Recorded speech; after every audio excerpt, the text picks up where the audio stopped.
Have you ever met someone so arrogant they dug their own grave with their mouth? In today's story, a high-flying tech executive tries to bully a quiet man out of his first-class seat, assuming he's just a diversity hire or staff member. He insults the crew, flashes his platinum card, and even demands the captain arrest the passenger for looking suspicious. But this bully made one fatal calculation error. He didn't know that the man in the hoodie wasn't just a passenger. He was the man who just bought the entire airline. Watch the moment new money meets real power, and why the captain took orders from seat 1A. The rain against the floor-to-ceiling windows of the JFK flagship lounge did not make a sound. The glass was too thick, engineered to keep the chaos of the tarmac out and the serenity of the elite in. Marcus Vance appreciated the silence. It was a rare commodity in his life, and one he had learned to purchase with the same deliberation other men used to buy sports cars or island real estate. Marcus sat in a high-backed leather wingchair, tucked away in the far corner of the library section. He was 55, with close-cropped graying hair and skin the color of deep mahogany. He wore a charcoal cashmere hoodie, simple black chinos, and pristine white sneakers that bore no brand name but cost more than the suit of the man currently shouting into his phone 3 tables away. Marcus was not reading a novel. On his lap rested a tablet displaying the Q3 operational expenditure report for Horizon Air. He zoomed in on a line item regarding fuel hedging strategies, his eyes narrowing slightly. He was not just a passenger today. He was the majority shareholder, the chairman of the board as of 72 hours ago, and a man currently engaged in a stealth audit of his own asset. The shouting man, whose voice cut through the lounge's ambient jazz like a serrated knife, was Bradley Sterling. Bradley was pacing, a tumbler of scotch in one hand and a gold iPhone in the other. He looked like every tech executive Marcus had ever litigated against in his previous life as a civil rights attorney. Bradley wore a suit that was too tight in the shoulders, a watch that was too large for his wrist, and an expression that suggested the world owed him an apology. "I do not care what the compliance officer said," Bradley barked into the phone. "If the merger does not go through by Friday, I am not the only one losing a bonus. Fix it. Fix it or find a new job." Bradley ended the call and looked around the lounge with a sneer. He was vibrating with a manic energy, the kind that came from too much caffeine, too much ambition, and a deep-seated fear of being exposed as a fraud. His eyes scanned the room and landed on Marcus. Bradley's gaze lingered. He took in the hoodie, the sneakers, the relaxed posture. He did not see a billionaire analyzing a fuel report. He saw a discrepancy. He saw someone who did not fit the aesthetic of the flagship lounge. Bradley walked over, the ice in his glass clinking.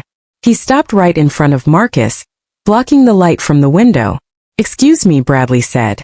Marcus finished the paragraph he was reading before looking up. He removed his reading glasses slowly. "Can I help you?" Bradley thrust his empty glass forward. "Refill. Double scotch. Single cube. And wipe down that table over there, it is sticky." The lounge went quiet. A few heads turned. A woman in a business suit 2 tables away paused with her fork halfway to her mouth. Marcus looked at the glass, then up at Bradley's face. He saw the expectation there. It was not just arrogance. It was a muscle memory. Bradley was so accustomed to seeing black men in service roles that his brain simply skipped the step of verifying reality. "I believe the bar is self-service today," Marcus said. His voice was a low baritone, calm and devoid of anger. "Or you can flag down one of the attendants in the vest." Bradley blinked. A flush of irritation crept up his neck. He realized his mistake, but his ego would not allow him to apologize. Instead, he doubled down, shifting his attack from assumption to aggression. "Oh, I see," Bradley said, a tight, fake smile stretching his lips. "You are a passenger. My mistake. I just assumed with the outfit." "Well, usually the dress code here is a bit more enforced. I find comfort aids in concentration," Marcus replied, turning his attention back to his tablet. Bradley did not move. He felt dismissed, and for a man like Bradley Sterling, being dismissed was a fate worse than death. "You know, they have been handing out passes to this lounge like candy lately," he said loud enough for the surrounding tables to hear. "Credit card perks, employee family passes. Dilutes the value for those of us who actually fly full fare." Marcus did not look up. "Enjoy your flight." Bradley huffed, realizing he was not going to get the rise he wanted. He turned on his heel and stormed off toward the bar, muttering something about standard slipping. From the shadows near the entrance, the lounge manager, a woman named Elena who had worked at JFK for 20 years, started to rush forward. She had recognized Marcus from the confidential memo sent to senior staff that morning. Marcus caught her eye. He gave her a microscopic shake of his head and a finger to his lips. Elena stopped. She understood. She retreated to her podium, but her eyes remained fixed on Bradley Sterling with a cold, professional dislike. The boarding announcement for Flight 88 to Los Angeles came 20 minutes later. At Gate 42, the atmosphere was chaotic. The flight was full, and the gate area was a sea of impatient travelers, rolling suitcases and crying toddlers. James Chun stood in the Group 1 lane. James was 26, a junior associate at a massive corporate law firm, flying to LA for his first deposition. He was nervous, clutching his briefcase, trying to look like he belonged in first class. He had watched the interaction in the lounge from a distance, and now, standing behind the man in the hoodie, he felt a knot of anxiety in his stomach. Bradley Sterling bypassed the entire line. He walked under the blue tape, pushing past a mother with a stroller, and marched up to the podium. Diamond medallion, Bradley announced to the gate agent, slapping his boarding pass on the scanner. "I am boarding now." The agent, a young man who looked exhausted, sighed. "Sir, we have not started boarding first class yet. We are pre-boarding families and those needing assistance." Bradley pointed at Marcus, who was standing quietly at the front of the Group 1 lane. "Well, he is standing there," Bradley said. "And I know for a fact I have higher status than him. If he is boarding, I am boarding. Unless he is cleaning the plane?" James Chun winced. He looked at the back of Marcus's head, waiting for the man to snap. He wanted to say something himself. He wanted to tap Bradley on the shoulder and cite the airline's harassment policy. But James was young, and he was brown, and he had spent his entire life learning that keeping his head down was the safest way to survive in spaces dominated by men like Bradley. So James said nothing. He tightened his grip on his briefcase handle and looked at the floor. Marcus stepped forward. He handed his phone to the agent. The scanner beeped a solid affirmative green. "Thank you, Mr. Vance," the agent said, his voice changing to one of automatic deference, though he did not know who Marcus really was. Just that the computer had flagged him as VIP.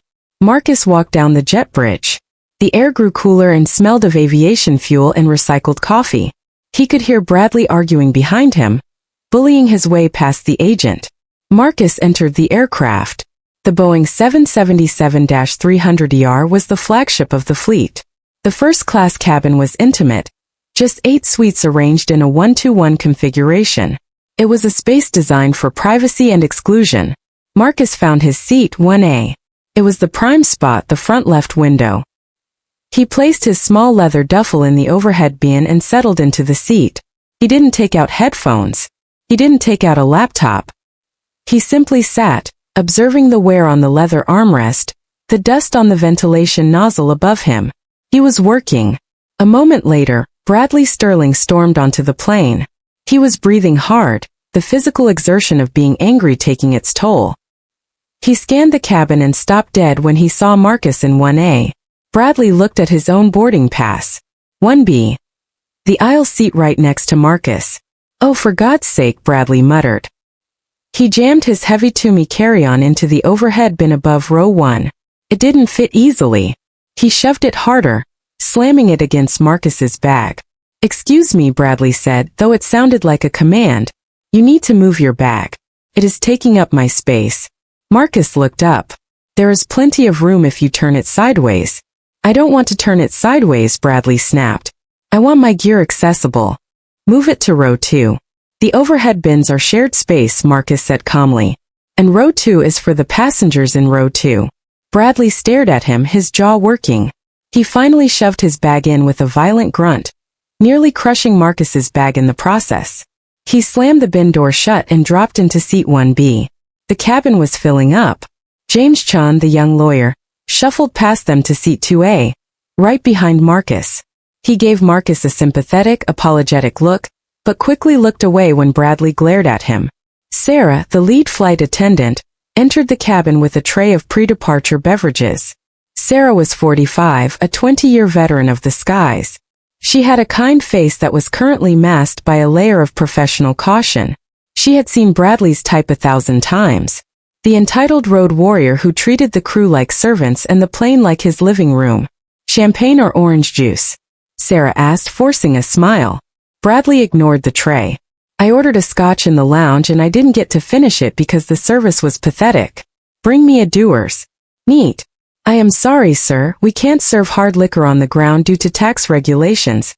Sarah recited the standard line gently. Once we are in the air, I would be happy to. Forget it, Bradley waved her off. Just give me the water. I need to take an aspirin. This whole day has been a disaster. Sarah placed a water on his console. She turned to Marcus. And for you, sir?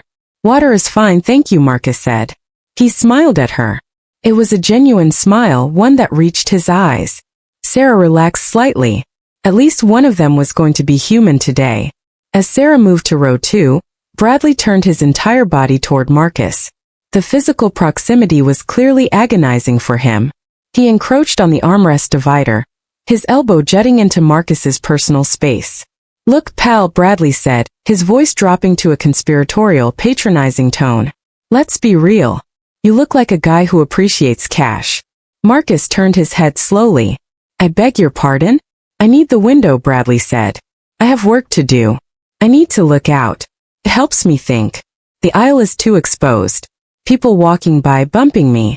I don't like it. I prefer the window as well, Marcus said. Bradley rolled his eyes. He reached into his suit pocket and pulled out a sleek silver money clip. He peeled off 5 $100 bills. They were crisp new. $500, Bradley said, holding the cash out. Just to switch seats. You move to the aisle. I take the window. We land in LA, you walk away $500 richer. That is probably what a week's pay for you. The insult hung in the air, heavy and suffocating. James Chan, sitting behind them, stopped breathing. He watched through the gap in the seats, terrified. Marcus looked at the money. Then he looked at Bradley. He did not blink. You are assuming a great deal, Marcus said softly. I am assuming everyone has a price, Bradley smirked. Come on. Don't let pride get in the way of a good deal. Take it. Go buy yourself some new shoes. Marcus reached out. His hand was steady. He took the $500 from Bradley's hand. Bradley grinned, a triumphant, ugly expression. He started to unbuckle his seatbelt. Smart man. I knew you were. Sarah was walking back up the aisle collecting glasses. Excuse me, miss? Marcus called out. Sarah stopped. Yes, sir? Marcus held out the fan of $100 bills. This gentleman, Mr. Sterling, Bradley said, confused, halfway out of his seat. Bradley Sterling. Mr. Sterling has generously decided to donate $500 to the airline's Wings for Kids charity program. I believe that is the initiative that helps fly children to specialized hospitals for surgery, correct? Sarah's eyes widened. She looked from the money to Marcus, and then to the dumbfounded Bradley. Why, sir? That is exactly what it is. Marcus pressed the money into Sarah's hand. Please ensure he gets a receipt. He will want to claim it on his taxes. Marcus turned back to Bradley. That was very generous of you, Mr. Sterling. You can stay in your seat now. I believe we are pushing back. Bradley sat frozen. His mouth opened and closed like a fish on a dock. He had been outmaneuvered, stripped of his leverage, and publicly shamed, all without Marcus raising his voice or using a single profanity. Sarah, suppressing a smile that threatened to break her face, pocketed the money. Thank you so much, Mr. Sterling. That is incredibly kind. She walked away before Bradley could demand the money back. To ask for it back now would be to admit he was a monster who hated sick children. He was trapped. Bradley sank back into seat 1B. His face turned a deep blotchy red. He gripped the armrests until his knuckles turned white. He did not look at Marcus. He stared straight ahead at the video screen, seething. This was not over. In Bradley's world, you did not lose to a man in a hoodie. You destroyed him.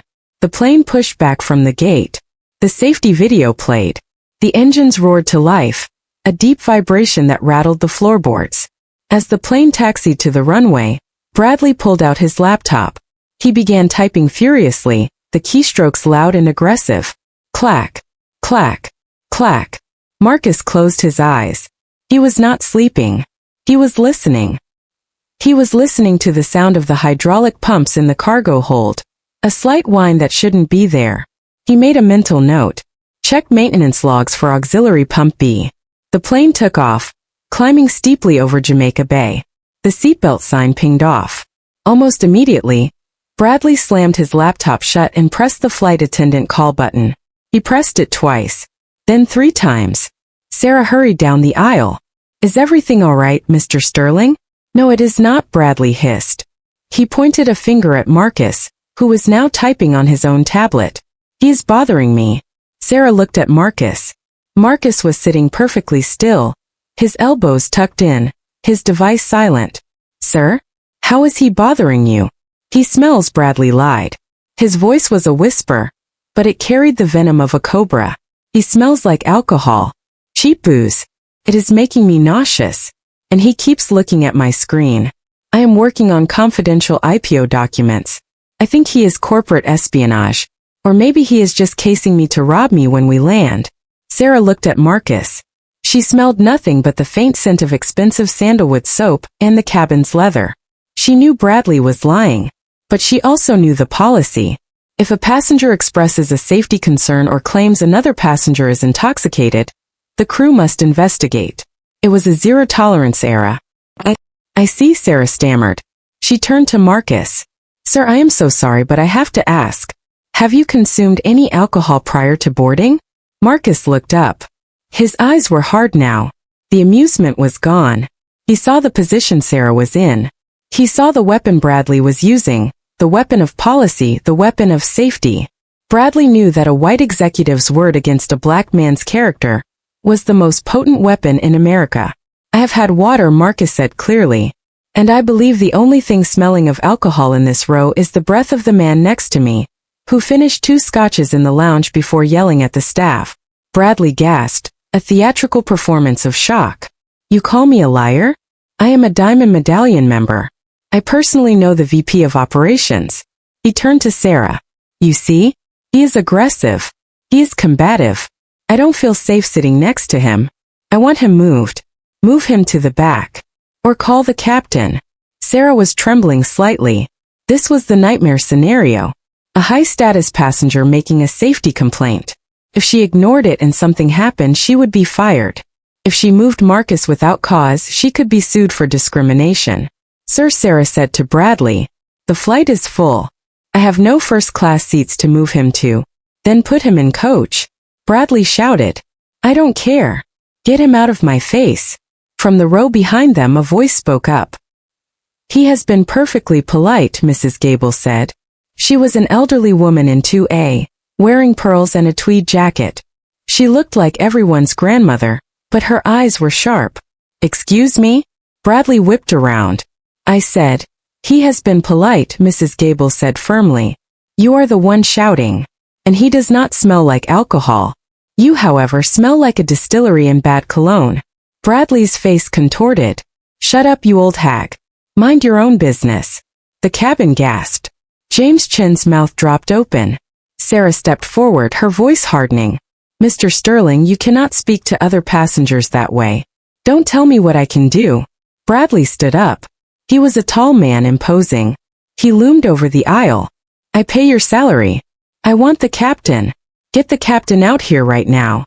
I am filing a formal complaint against this man for threatening me, and against you for incompetence. Marcus sighed. He saved his work on the tablet and placed it into the seat pocket. He unbuckled his seatbelt. Bradley flinched. Whoa! He is getting up. He is coming at me. Marcus stood up slowly. He was not as tall as Bradley, but he was broader. He held himself with a stillness that was far more terrifying than Bradley's manic energy. Sit down, Bradley, Marcus said. Don't you tell me what to do, Bradley spat. I am not telling you, Marcus said. I am advising you.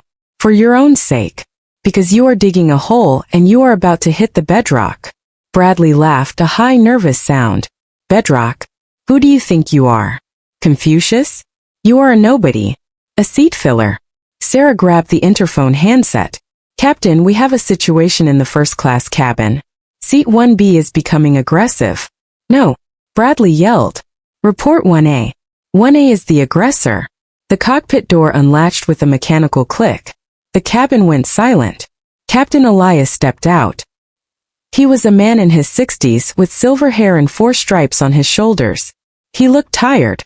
He had flown through a thunderstorm over the Midwest to get the plane here on time, and now he had to deal with a nursery school fight in the front of the bus. What is going on here? Captain Elias asked, his voice a practiced command. Captain. Bradley lunged forward, flashing his diamond medallion tag like a badge. Bradley Sterling, CEO of Sterling FinTech. I am demanding you remove this passenger immediately.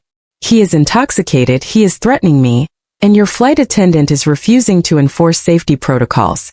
Elias looked at Bradley, then at Sarah. Sarah shook her head slightly, her eyes wide with distress. Then Elias looked at Marcus. Marcus stood by his seat, hands clasped loosely in front of him. He did not plead. He did not look scared. He looked at Elias with an expression of intense evaluation. Captain Marcus said. His voice was level. There seems to be a misunderstanding regarding the definition of a threat. Elias paused. He looked at Marcus's clothes, the hoodie, the sneakers. Then he looked at Bradley's suit. He made a calculation. It was the wrong calculation, but it was the one the airline industry had trained him to make. De-escalate the high-value customer. Avoid the lawsuit. Sir, Elias said to Marcus. Could you please step into the galley with me for a moment? Let's separate the parties and cool down. Bradley smirked. That's right. Take a walk, buddy. James Chun in seat 2A felt a surge of nausea. It was happening again.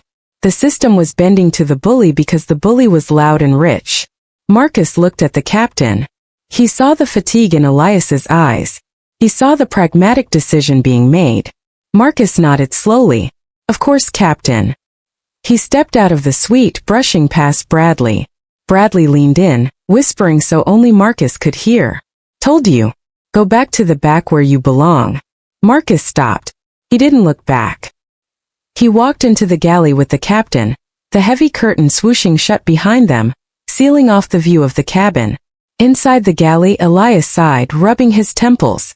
Look, sir. I apologize. I don't know who started what, and frankly I don't care. I have a schedule to keep. That guy out there is a Diamond member. If he calls corporate, it's a mountain of paperwork for me. I understand, Marcus said. You are following the path of least resistance. Elias bristled. I am ensuring the safety of the flight. By placating a man who just abused an elderly woman, and your lead flight attendant? Marcus asked. Elias froze. He did what?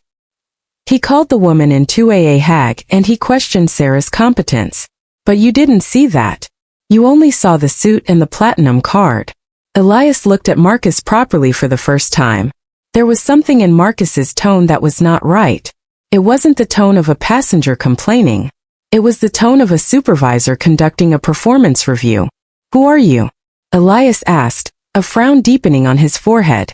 Marcus reached into his pocket.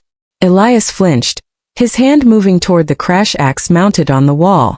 Marcus pulled out his phone. He tapped the screen and held it up. It wasn't a boarding pass. It was a digital ID badge. It was gold with a holographic overlay. Elias squinted at the screen. He read the name.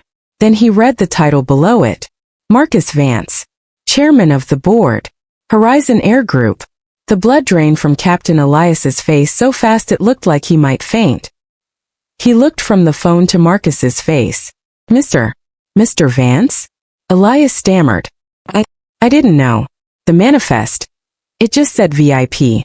It said VIP so I could see how my airline treats people when they think nobody important is watching, Marcus said. He put the phone away. And Captain? I am not impressed. Elias straightened up, terror warring with shame in his eyes. I can have him removed. We can turn back to the gate. I can call Port Authority. No, Marcus said. We are already in line for takeoff. Turning back costs fuel and delays 300 other people. We are going to Los Angeles. But, Elias gestured to the cabin. You want to go back and sit next to him? Marcus adjusted his cuffs. Oh, I am going to sit next to him. And I am going to let him make his phone calls. I am going to let him dig. Marcus reached for a bottle of water from the galley cart, cracked it open and took a sip. Captain, you have a flight to fly. I suggest you get back to the cockpit. I will handle Mr. Sterling. Yes, sir. Absolutely, sir. Elias looked like he wanted to salute, but thought it might be inappropriate. He scrambled back into the cockpit. Marcus stood alone in the galley for a moment. He took a deep breath. The anger was there, a hot coal in his chest, but he used it. He focused it. He opened the curtain and stepped back into the cabin. Bradley was sitting in 1B laughing. He was typing on his phone, telling someone about his victory. When he saw Marcus return, his smile faltered, then returned wider than ever. Back so soon? Bradley asked loudly. Did he give you a warning? Did he tell you to behave? Marcus sat down in 1A. He fastened his seatbelt. He told me to enjoy the flight, Marcus said. Bradley scoffed. Unbelievable. Weak leadership. That is the problem with this country. Bradley picked up the in-flight phone handset from his console. He swiped his credit card through the reader on the side. What are you doing? Marcus asked. I am calling the corporate office, Bradley said, dialing a number with aggressive stabs of his finger. I am not letting this go. I am going to have your name on a blacklist before we even touch down. I am going to make sure you never fly on this airline, or any airline again. Marcus turned his head to the window to hide the small, cold smile playing on his lips. Please, Marcus said. Be my guest. Make the call. Bradley waited for the line to connect. Hello? Yes, this is Bradley Sterling. Diamond medallion number 004592. I need to speak to the Vice President of Customer Experience. Now, it is an emergency regarding a security threat in first class. Bradley looked at Marcus and winked.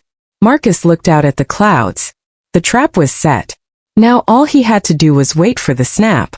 The cabin pressure was stable, but the atmosphere inside the first-class cabin of Flight 88 was compressing rapidly. It was an invisible heaviness, a density of tension that seemed to radiate from row 1. Bradley Sterling held the satellite phone receiver against his ear with a white-knuckled grip. He had swiped his corporate American Express card through the reader. $7 a minute to make a point. To Bradley, money was not a resource, it was ammunition. He stared at the back of the seat in front of him, but his eyes kept darting sideways to Marcus Vance. Marcus was ignoring him. That was the unforgivable sin. Marcus had returned his tray table to the upright position and was making notes in a small, leather-bound notebook with a fountain pen. The scratch of the nib on the paper was rhythmic, deliberate, and to Bradley, infuriatingly pretentious. Yes, I will hold, Bradley snapped into the phone. He looked around the cabin, seeking an audience. I am holding for the Vice President of Customer Experience. They are pulling him out of a meeting for me. That is what happens when you spend 6 figures a year with a company. He said it loudly, ensuring the words reached the galley where Sarah was preparing the meal service. He wanted her to know that her job was hanging by a thread. He wanted the whole plane to know that Bradley Sterling was a man who could bend institutions to his will. James Chan, sitting in 2A directly behind Marcus, pressed his forehead against the cool plastic of the window shade. He felt sick. He had watched Marcus walk to the galley with the captain and return alone. He had expected the captain to kick Bradley off. He had prayed for it. But instead, the captain had retreated, and the bully was still here, louder and more emboldened than before. James reached for his phone. He opened his camera app. He wanted to record this. He wanted to capture the sheer, unadulterated entitlement radiating from seat 1B. But his thumb hovered over the record button. He was a junior associate at a white shoe law firm. He knew the partners. If a video surfaced with him involved even tangentially, would they see a hero? Or would they see a liability?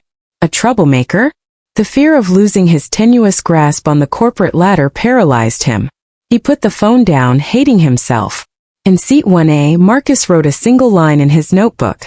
Customer relationship management software lacks real-time integration with flight crew tablets. Crew is flying blind regarding passenger behavioral history. On the phone, a voice finally connected. Mr. Sterling? This is Rachel from the Platinum Desk.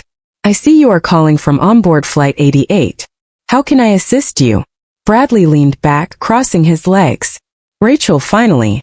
Look, I am going to make this very simple because I don't want to waste my battery. I have a security situation in first class. I have a passenger in 1A who is hostile, erratic, and I believe intoxicated. Marcus did not look up. He turned a page. Rachel's voice was professional, trained to handle narcissists. Sir, has the crew intervened? The crew is useless, Bradley said, staring directly at Sarah as she walked down the aisle with the tablecloths. The flight attendant is clearly intimidated by him. And the captain? Well, let's just say the captain seems to have lost his spine. I demanded this passenger be moved, and they refused. I am currently sitting next to a man who I believe poses a threat to the safety of this aircraft. Bradley lowered his voice to a stage whisper, ensuring Marcus could hear every word. I think he is on something. He keeps writing in a notebook, probably casing the plane, looking for weaknesses. You know the type. Marcus stopped writing. He capped his pen. He turned his head slowly to face Bradley. Bradley grinned. The phone was his shield. Go ahead, he mouthed. Do something. Marcus spoke. His voice was calm, cutting through the drone of the engines. Rachel, if you are looking at the CRM dashboard, you might want to check the notes on Mr. Sterling's profile from his flight last month to Miami. The incident with the gate agent? Bradley froze. How did he know about Miami? Who is that? Rachel asked on the line. Is that the other passenger? Bradley covered the mouthpiece. Shut up. You don't speak. He removed his hand. Ignore him, Rachel. He is harassing me now. Listen, I want a formal record opened. I want his name. I want his seat assignment logged. And I want a full refund for this flight, plus compensation for the distress. I usually take the miles, but this time I want cash. Sir, Rachel said, hesitation creeping into her voice. I can certainly open a file. But the flight crew has the final say on safety. If the captain cleared him, the captain is an idiot. Bradley shouted. The cabin went silent. Even the hum of the air conditioning seemed to pause. Mrs. Gable across the aisle in 2B finally had enough. She unbuckled her seatbelt and stood up. She was 80 years old, frail, clutching a cane, but her eyes were fierce. Young man, she said, her voice trembling with rage. You are the most detestable human being I have ever had the misfortune to share air with. You are ruining this flight for everyone. Why don't you hang up that phone and behave like an adult? Bradley spun on her. Sit down, Grandma. Nobody asked you. This is business. Sarah rushed out of the galley. Sir, please. You need to lower your voice. Bradley pointed the phone at Sarah like a weapon. Rachel, are you hearing this? Now the other passengers are ganging up on me. It is a mob mentality. The crew has lost control of the cabin. This is a lawsuit waiting to happen. Marcus sighed. It was a sound of deep, weary disappointment. He reached up and pressed the call button. Sarah looked at him, her eyes pleading. Sir? Marcus looked at Sarah. Not as a passenger looks at a server, but as a general looks at a soldier in a trench. Sarah, Marcus said gently. At what altitude are we currently cruising? Sarah blinked, confused by the technical question. 34,000 feet, sir. And is the seatbelt sign on? No, sir. Then I believe you are within your rights to commence the meal service, Marcus said. And I believe Mr. Sterling is blocking the aisle. Bradley scoffed. Meal service? You think I want to eat your microwaved garbage right now? I think, Marcus continued, ignoring Bradley, that the other passengers are hungry. And I think Mr. Sterling needs to decide if he is a passenger or a cargo obstruction. Bradley's face turned purple. He slammed the phone down into the cradle. Fine. You want to eat? Let's eat. I want to see you try to eat with me staring at you. He didn't hang up the call properly. The line remained open. Rachel, at the Platinum desk in Atlanta, listened in stunned silence to the chaos unfolding in the sky.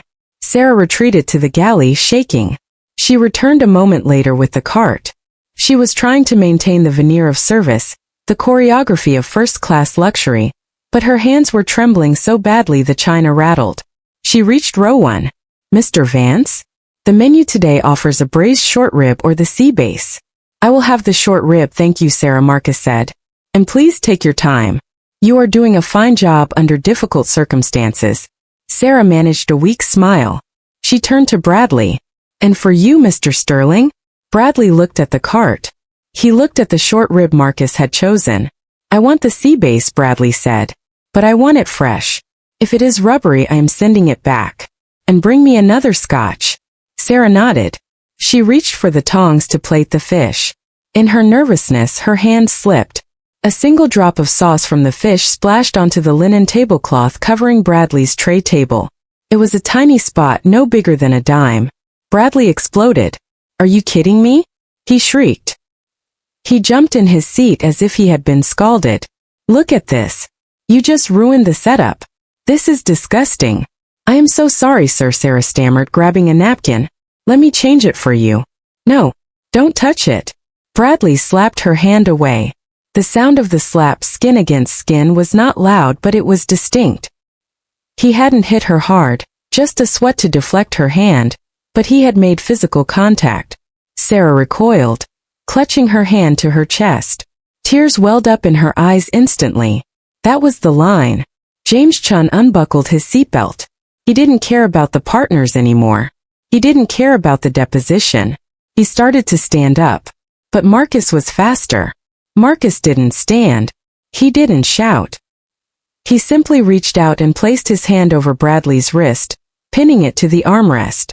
His grip was like iron. Bradley tried to yank his arm back, but he couldn't move it.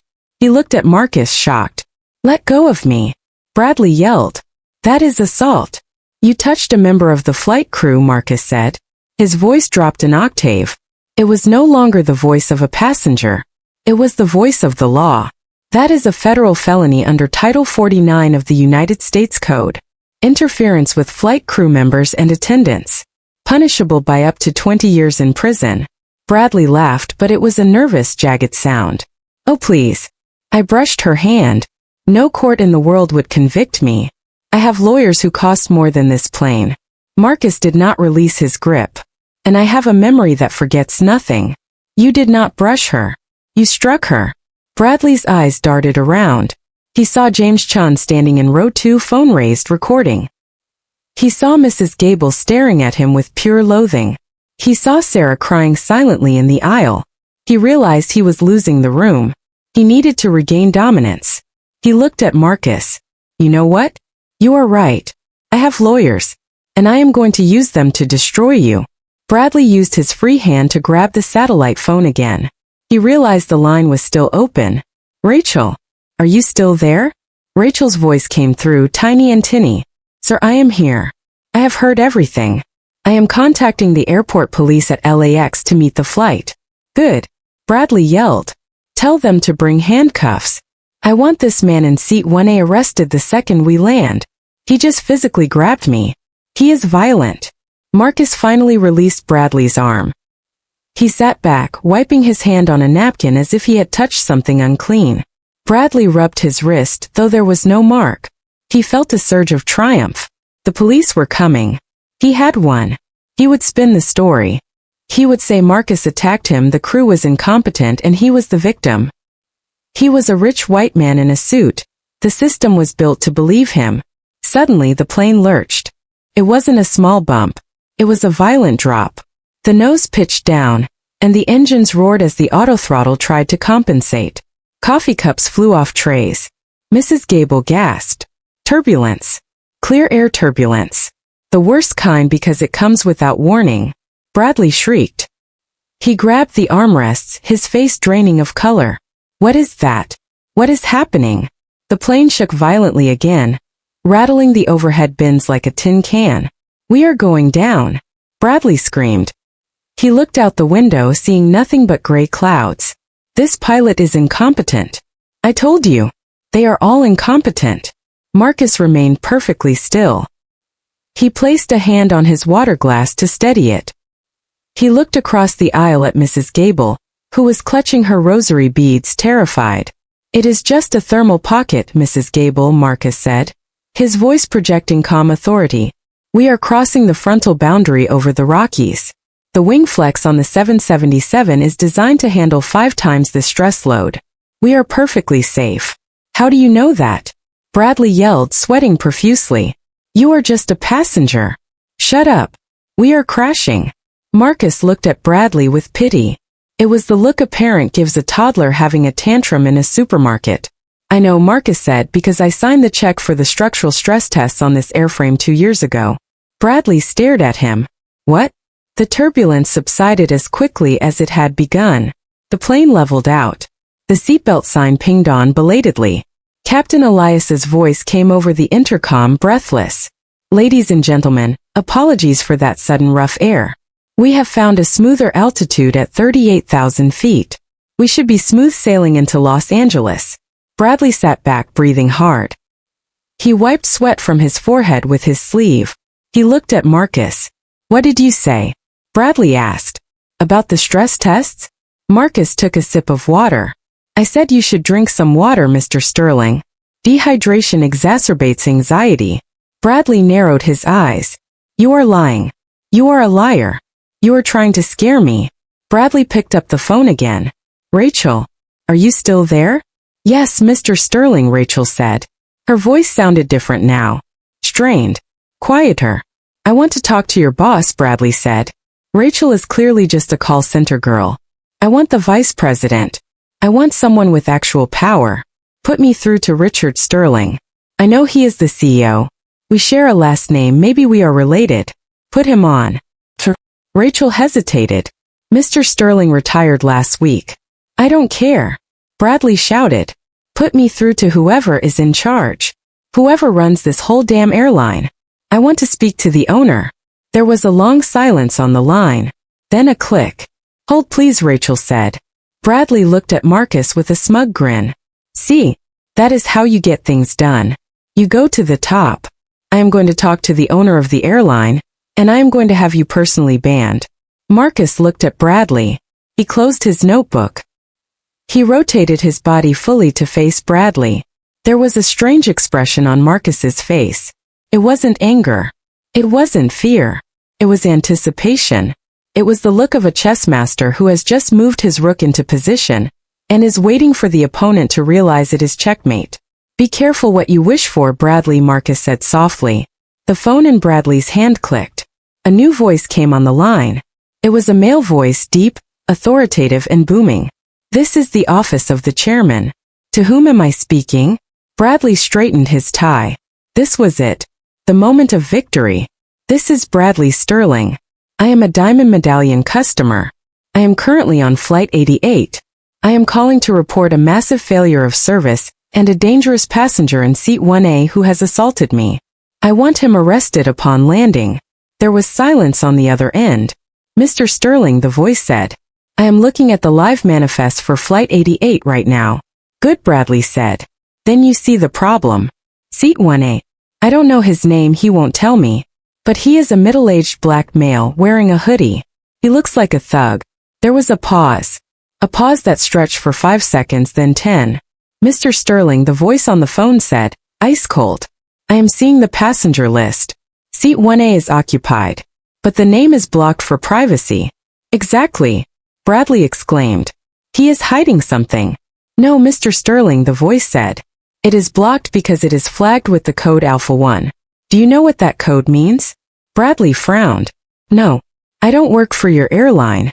I own a fintech company. I make real money.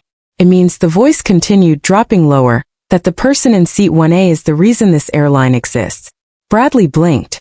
What? The voice on the phone took a breath. Sir, are you telling me that the man in Seat 1A is currently sitting next to you? Yes. Bradley yelled. He is staring at me right now. Put him on, the voice ordered. What? Bradley recoiled. No.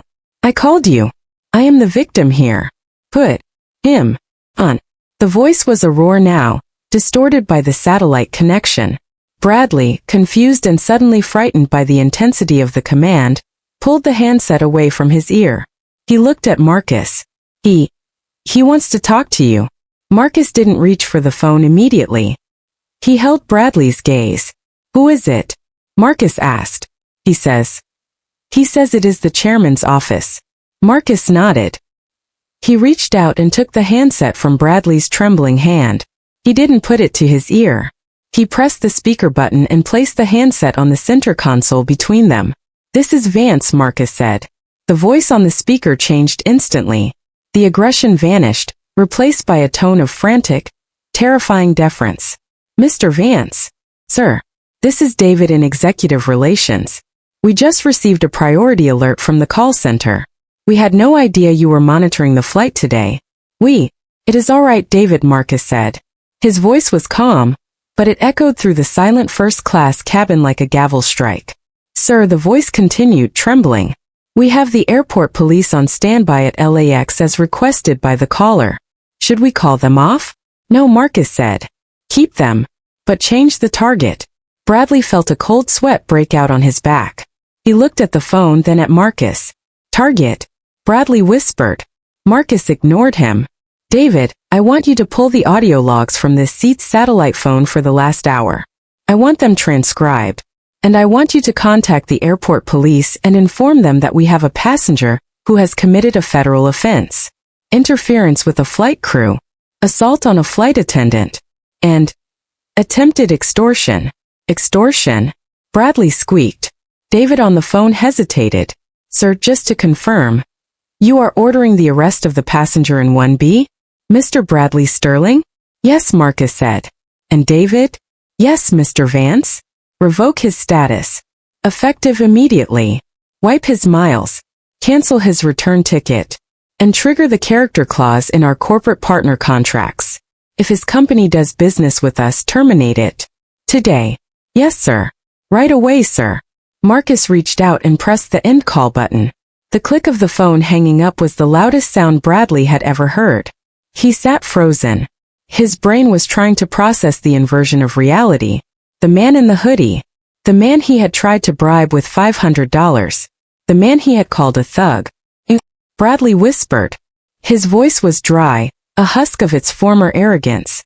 You own the airline? Marcus picked up his book. He opened it to the page he had marked. He didn't look at Bradley. He looked at the words on the page, but he spoke to the man whose life he had just dismantled. I don't just own the airline, Bradley, Marcus said softly. I own the silence you are feeling right now. Marcus turned the page. Enjoy the rest of the flight. We begin our descent in 20 minutes. Bradley stared at him. He looked at the window. The clouds were breaking. The ground was coming up to meet them. And for the first time in his life, Bradley Sterling realized that no amount of money could stop the fall. From the row behind, James Chun let out a breath he had been holding for an hour. He looked at his phone. He hadn't recorded the video, but he realized he didn't need to. The look on Bradley's face was etched into his memory forever. It was the look of a man who had screamed at a mountain, only to have the mountain quietly step on him. The descent into Los Angeles was smooth, a gradual slide down invisible rails of air, but inside the cabin of Flight 88, the equilibrium had been shattered beyond repair. The silence that Marcus Vance had spoken of, the silence he owned, was suffocating. It pressed against Bradley Sterling's chest like a physical weight, heavier than the G-force of the deceleration. Bradley sat in seat 1B, staring at his hands. They were trembling. He clasped them together, trying to stop the motion, but the tremor started in his bones. For the first time in 48 years, the narrative of his life, the story that said he was special, untouchable, and destined to win, had hit a wall he could not climb, bribe, or shout his way over. He looked sideways at Marcus. Marcus had returned to his book.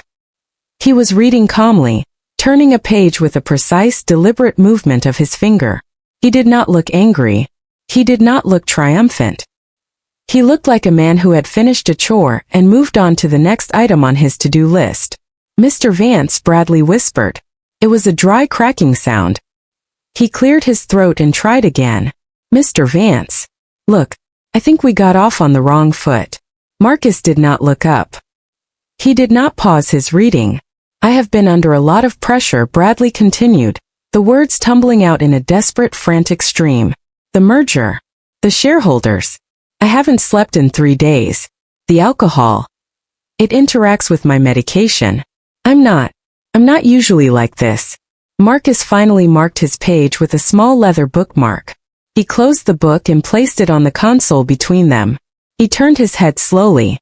His eyes were dark, unreadable pools. You are exactly like this, Bradley, Marcus said.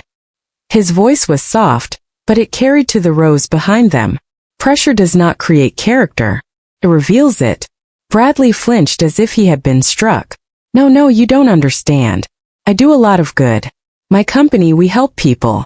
We manage pension funds. I employ 300 people.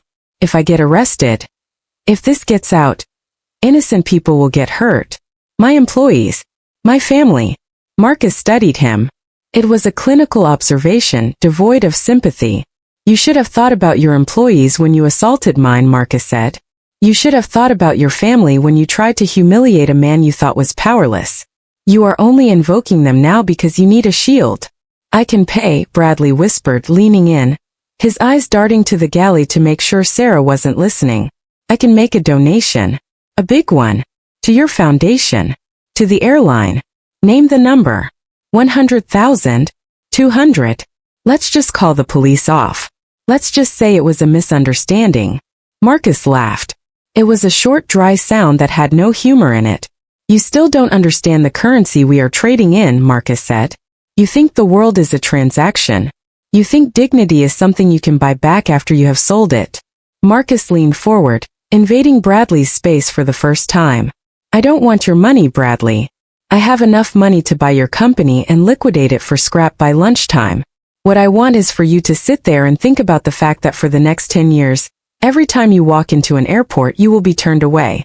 I want you to think about the fact that you will never fly on this airline, or our partners Delta, Air France and KLM ever again. You are grounded. Permanently. Bradley's mouth fell open. You can't do that. That's a monopoly. That's illegal. It is a private business refusing service to a security risk, Marcus said, leaning back. And it is entirely legal. The ding of the seatbelt sign echoed through the cabin. Flight attendants, prepare for landing. Captain Elias's voice came over the intercom. It sounded strained, tighter than usual. Sarah walked down the aisle for the final safety check. Her face was pale, her eyes red-rimmed. She avoided looking at Bradley. When she reached row 1, she paused next to Marcus. Sir, she said softly. Her voice shook. Is there anything else I can get you before we land? No, thank you, Sarah, Marcus said gently. You should take your jump seat. It's going to be a bumpy approach. Sarah nodded. She glanced at Bradley. It was a look of fear mixed with a dawning realization of what was about to happen. She hurried back to the galley and strapped herself in.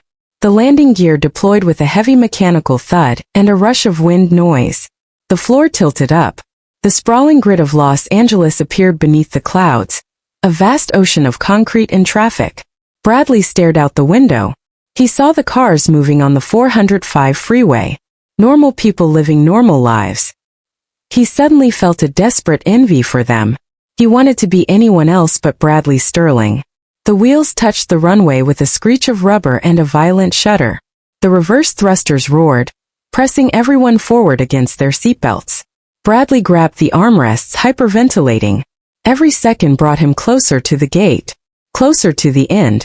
The plane slowed, turning off the active runway. The taxi to the terminal felt endless. James Chun in seat 2A put his phone away. He felt a strange mixture of exhilaration and dread. He knew the legal procedure that was about to unfold. He knew that Port Authority police did not do courtesy warnings. The plane came to a halt at gate 45. The engines whined down into silence. The seatbelt sign pinged off.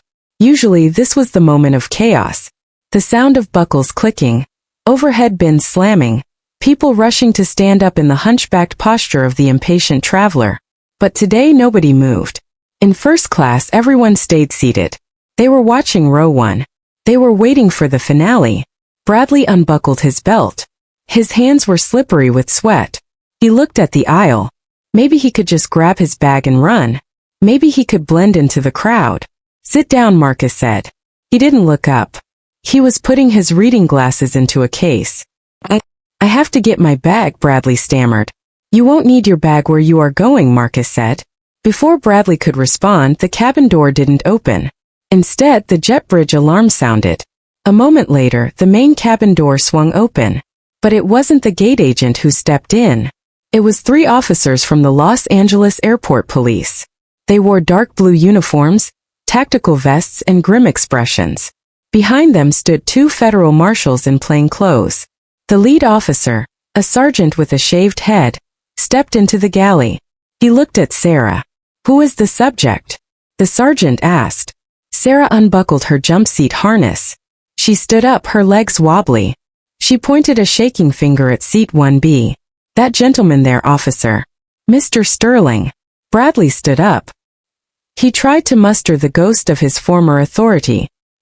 He smoothed his suit jacket, though it was wrinkled with sweat. Officers, thank God you are here, Bradley said, his voice pitching high. I am the one who called. This man here, he pointed at Marcus, he has been threatening me for 4 hours. I want to press charges for.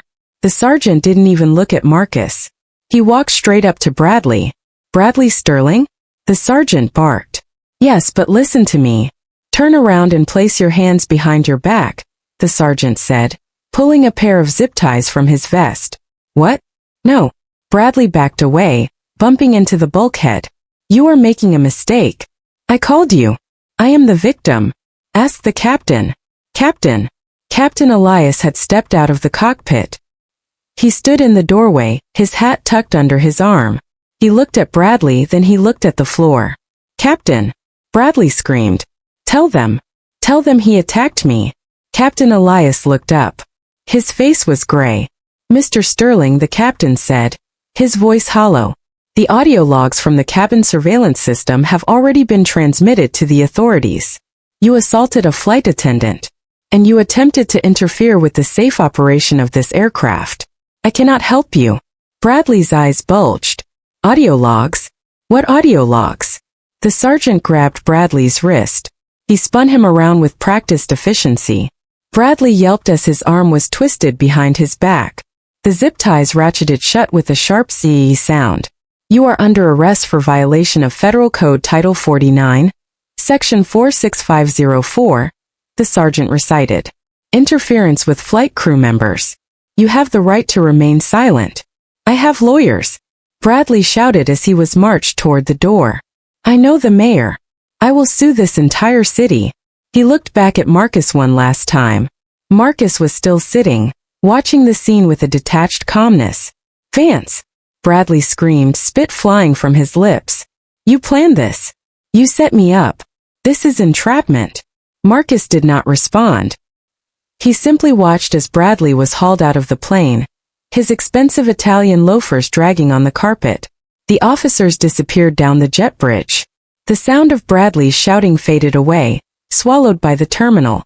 Silence returned to the cabin. Then from seat 2B, Mrs. Gable started to clap.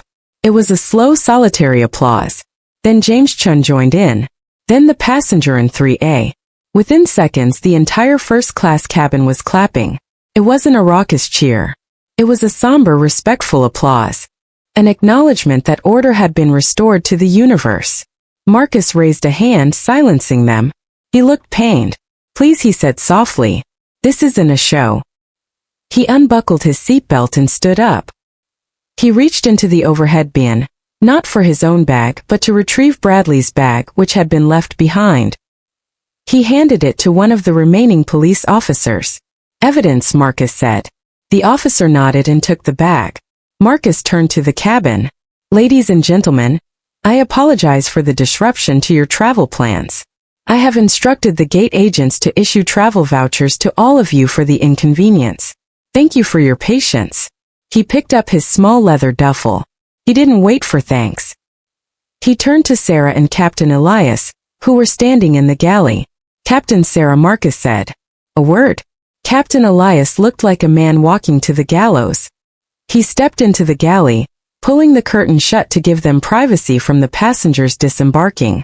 Sir Elias began, his voice trembling. I want to offer my resignation. Effective immediately. I failed to support my crew. I failed to identify the threat correctly. I was scared of the lawsuit. Marcus looked at Elias. He saw a man who had flown thousands of hours, a man who knew how to handle engine fires and crosswinds, but who had been broken by a corporate culture that prioritized revenue over dignity. I don't want your resignation, Elias, Marcus said. Elias looked up surprised. If I fire you, I just hire another pilot who is afraid of the same things, Marcus said. You are a good pilot, Elias. But you have forgotten that your authority on this plane comes from the FAA, not the marketing department. When that door closes, you are the law. Not the passenger with the platinum card. Not me. You. Marcus stepped closer. I am keeping you on. But you are going to attend a mandatory retraining seminar on conflict resolution and crew resource management. And I want you to lead it. I want you to tell the new pilots exactly what happened today. I want you to tell them how you almost let a bully run your ship because you were afraid of a complaint letter. Can you do that?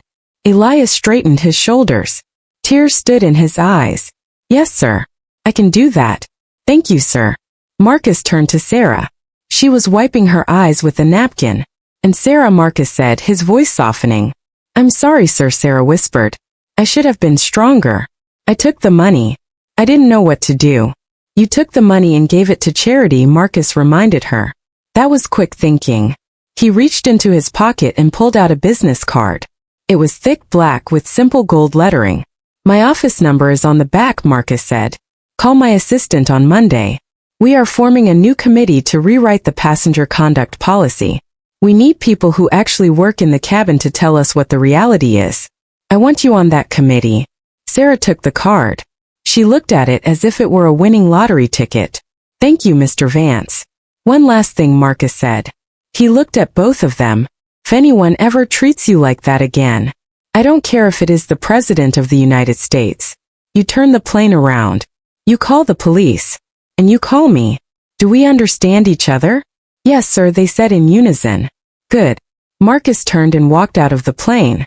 He walked up the jet bridge, blending into the stream of passengers. He passed the gate podium where the young agent was frantically typing on his computer. He passed the window where he could see a police cruiser flashing its lights on the tarmac below, with a handcuffed figure being pushed into the back seat. Marcus didn't stop to watch. He walked through the terminal, past the duty-free shops, past the newsstand selling magazines with faces like Bradley's on the cover. He exited the terminal into the bright, smoggy Los Angeles sunlight. A black sedan was waiting at the curb. A driver stepped out and opened the door. Good afternoon, Mr. Vance, the driver said. How was the flight? Marcus slid into the back seat. He placed his tablet on the seat next to him. He leaned his head back and closed his eyes. It was educational, Marcus said. The car pulled away, merging into the traffic. Epilogue 3 weeks later. The boardroom of Horizon Air was a glass-walled sanctuary high above the Chicago skyline. 20 people sat around the long mahogany table. They were the board of directors, the investors, the power brokers. Marcus Vance sat at the head of the table. On the screen behind him was a chart showing customer satisfaction scores. They were up 12% in the last month. Before we conclude, Marcus said, looking around the room, I want to address the Sterling contract. A murmur went through the room. The director of sales cleared his throat. Marcus, are you sure about this? Sterling FinTech manages a significant portion of our 401k accounts. Canceling their contract is going to cost us fees. It's a messy disentanglement. I am sure, Marcus said. He pressed a button on the remote. The screen changed. It showed a still image from a security camera. It was grainy but clear enough. It showed Bradley Sterling in the airport terminal, handcuffed, shouting at a police officer. The headline from the Los Angeles Times was superimposed next to it. Tech CEO arrested on Flight 88. Do you know who I am? Defense fails. We do not do business with people who do not share our values, Marcus said. The cost of dignity is high, but the cost of losing it is higher. He looked at the sales director. Find a new partner. Someone who treats their janitors with the same respect they treat their CEOs. The room was silent. Heads nodded. Pens scratched on paper. Marcus looked out the window at the planes taking off from O'Hare in the distance. He thought about Bradley Sterling. Bradley was currently out on bail, awaiting trial. He had been fired by his own board of directors 2 days after the arrest. The video taken by a passenger, James Chun, had gone viral not for the shouting, but for the silence that followed when the truth came out. Bradley had become a meme, a cautionary tale, a symbol of everything the world was tired of. He had tried to call Marcus's office 5 times. Marcus had never taken the call. There was nothing left to say. The lesson had been delivered. Marcus turned back to the room. Meeting adjourned, he said. He stood up, buttoned his jacket, and walked out of the room. He had a flight to catch. Economy class this time. He wanted to check on the legroom in row 34. There were rumors it was tight, and Marcus Vance wanted to know the truth for himself.